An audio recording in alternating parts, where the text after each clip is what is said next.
and as some have said it, it's regulation by enforcement. This approach has real due process and fairness concerns. The CFPB can simply declare an existing practice abusive and penalize financially companies without giving them a chance to adjust their policies. To provide regulatory certainty, the CFPB should be required to clearly define the standard for finding an act or practice abusive through a notice and comment rulemaking.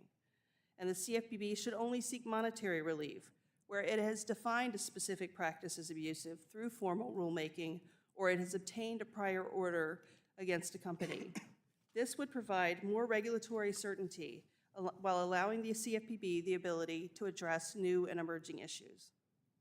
The CFPB's investigative process similarly needs reform. Civil investigative demands, or CIDs, are one of the primary tools used by the CFPB to compel companies to produce documents, answer questions, and even provide oral testimony to the CFPB before any formal enforcement proceedings commence. The CIDs impose enormous costs on companies and result in business disruptions that last months, often years. The demands involved substantial electronic discovery costs, not to mention attorney's fees, and there is a real human cost on the employees of the companies who are subjected to these demands. The law allows the CFPB to issue a CID when it has reason to believe that there is a violation. But where there's no reason to believe there is a violation, no CID should issue. But that's not our experience. The CFPB has not limited its use of the CIDs to that. Rather, they use it to gather information about a particular segment of the market or to conduct top-to-bottom reviews of businesses that have been disfavored by the CFPB, even where they do not have examination authority over those entities. The law gives companies the right to file a petition to modify or limit a CID, but if you do that, then your investigation is made public. This has the effect of making a confidential investigation open to public view, and it dissuades companies from exercising their rights to object to what are otherwise overbroad or unduly burdensome consumer investigation demands. The bill before us, H.R. 10036, would reform the CID process by creating a process to address concerns early in the investigation, to adjust the scope of it to an appropriate size. And it would require the CFPB to treat petitions to modify as confidential. This would make the process more fair. Thank you for the opportunity to testify before you today. I am happy to answer any questions. Thank you. And Mr. Frotman, you are now recognized for 5 minutes. Chairman Barr, Ranking Member Foster, my name is Seth Frotman. Until about a month ago, I was General Counsel at the Consumer Financial Protection Bureau. But today, I am speaking for myself about the profound disconnect between a hearing that purports to be about, quote, consumer protection and the devastation that this administration's actions and legislative agenda will unleash for working people. Over the last 4 years, the CFPB cracked down on junk fees, tackled the crushing impact of medical debt, protected military families from fraud and widowed spouses from scams, and took on big tech's relentless stampede into consumer finance. We stood up to unscrupulous corporations and billionaires on behalf of working families, the people that this administration promised to fight for. The CFPB has gotten back more than $20 billion for working people on a budget that is the fraction of that size. All that came to a screeching halt when President Trump, Elon Musk, and Russell Vought took over the CFPB. They have taken Wall Street's cops off the beat, granting shameless pardon after shameless pardon to companies that ripped off their own customers. This administration's attack on the CFPB drips with disdain for everyday Americans. The actions of this administration to take money from working people and give it to the rich speaks louder than words, especially any empty rhetoric about reprioritizing consumer protection that will be said at this hearing. So I'll repeat what I told this committee almost 6 years ago about the vital role of the CFPB. It is important to recall what people's lives look like, what this nation looked like as the CFPB opened its doors in 2011. It had been 3 years since the peak of the financial crisis, but for millions across the country, the crisis was still raging. Families were losing their homes. Service members were falling victim to financial predators who viewed them as dollar signs in uniforms. Everyday Americans were targeted with bogus add-ons and hidden fees, leading to financial ruin by 1,000 cuts. The combined forces of these ripples of deceit and devastation left millions of shattered families and shattered dreams. That is where the CFPB stepped in. 6 years later, we are on the verge of returning to that bleak and dangerous past. And while this is going on, we are now subjected to the same old tired industry talking points, the same push for deregulation that makes too-big-to-fail bankers, big tech, and billionaires rich, while leaving working people and their communities bankrupt when the music stops. A lot of people in this town, the K Street lobbyists, the revolving door lawyers, try to make straightforward things complicated. The battle over the future of the CFPB is not. It comes down to a handful of simple questions. Are you on the side of military families or the predators who lurk outside the base?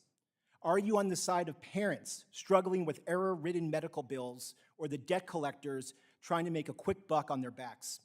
Are you on the side of people who get debanked or the financial institutions that fight like hell to keep doing it?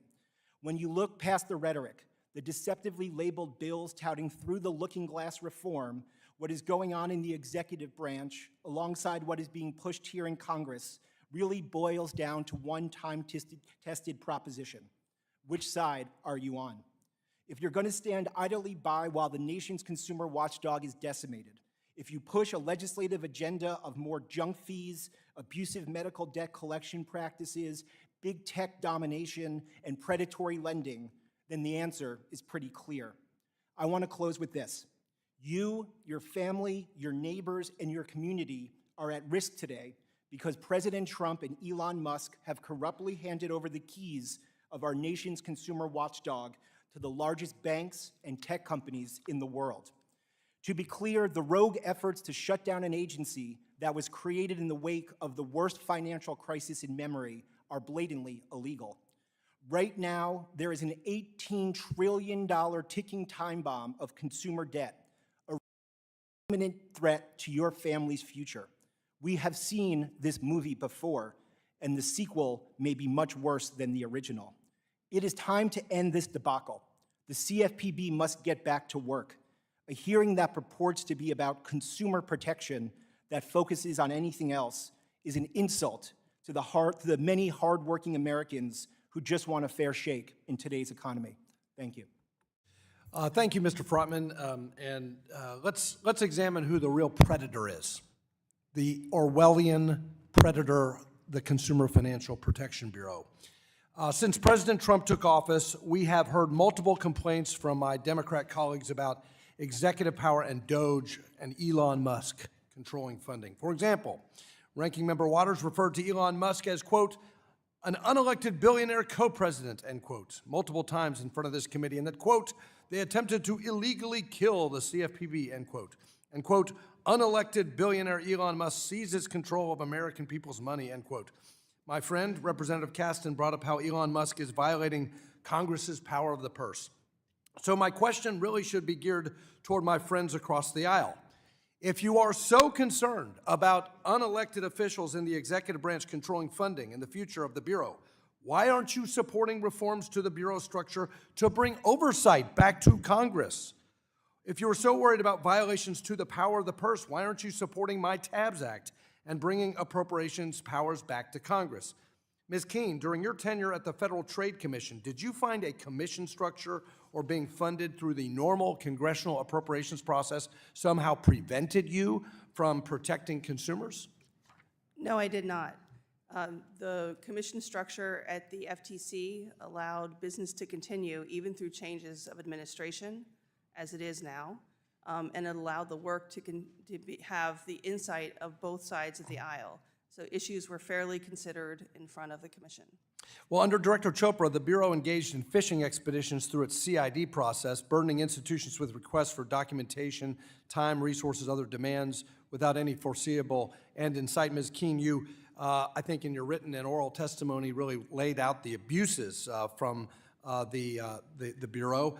And this is why I introduced the CID Reform Act. Ms. Kuehn, you've represented clients who've been victimized by these phishing expeditions. Can you describe what these small business owners, these American citizens have to endure with these CIDs? Yes, sir. I think it's really telling because I think the focus of Mr. Frotman's open remarks were talking about large banks. But the clients I represent are not large banks. They are small businesses in your local community trying to serve a variety of needs of consumers.